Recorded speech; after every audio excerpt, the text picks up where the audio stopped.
जन्म और कर्म का चक्र। गौतम बुद्ध ने अपने उपदेशों में बार बार कर्म और पुनर्जन्म के चक्र के बारे में बताया था।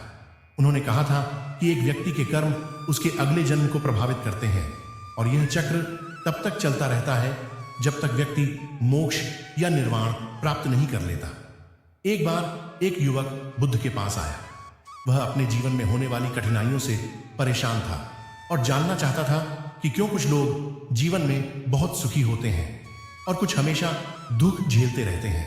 युवक ने बुद्ध से पूछा, भगवान, मैंने देखा है कि कुछ लोग जन्म से ही अमीर और सुखी होते हैं, जबकि कुछ लोग गरीब और कष्टों में अपना जीवन बिताते हैं। ऐसा क्यों होता है? क्या यह ईश्वर की मर्जी है? बुद्ध ने उसकी जिज्ञासा को समझते हुए कहा, यह सब कर्म का खेल है।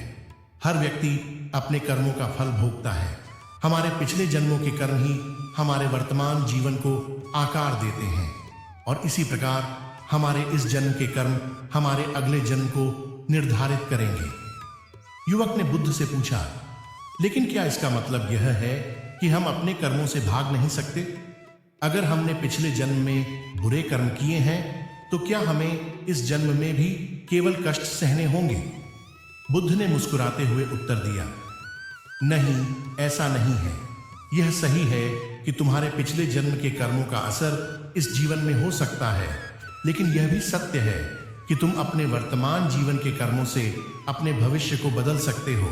अगर तुम इस जीवन में अच्छे कर्म करते हो तो तुम्हारा भविष्य उज्जवल होगा। कर्म का चक्र ऐसा है कि यह हमें हमेशा बदलने और सुधारने का अवसर देता है। तो दोस्तों, चलिए इसके बाद की इससे भी अच्छी कहानी की शुरुआत करते हैं। साधु और चोर की कहानी। प्राचीन समय की बात है। एक साधु था जो अपने जीवन में हमेशा सत्य और अहिंसा का पालन करता था। वह लोगों को उपदेश देता था और जीवन के गूढ़ रहस्यों को समझने में उनकी मदद करता था। एक दिन वह अपने शिष्यों के साथ जंगल से गुजर रहा था जब एक चोर उनका सामना करने आ गया। चोर ने साधु से कहा, मुझे तुम्हारी सारी संपत्ति दो, नहीं तो मैं तुम्हें मार डालूंगा।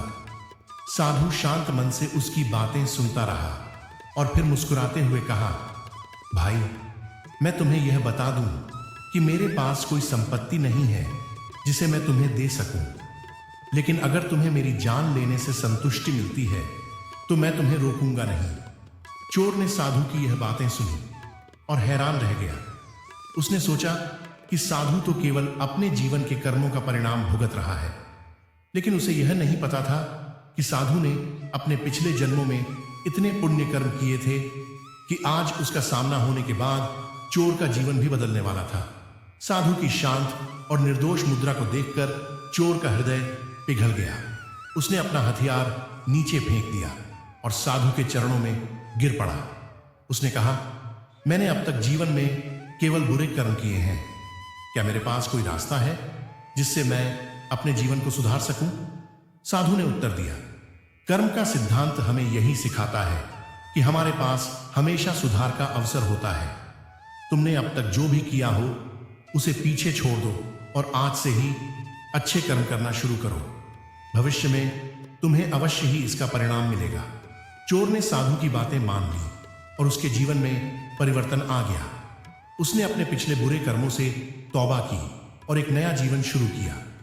कहानी से हमें यह सीख मिलती है कि कर्म का चक्र निरंतर चलता रहता है, लेकिन हमें यह समझना चाहिए कि हमारे पास हर पल अपने कर्मों को सुधारने और अपने भविष्य को बेहतर बनाने का अवसर होता है।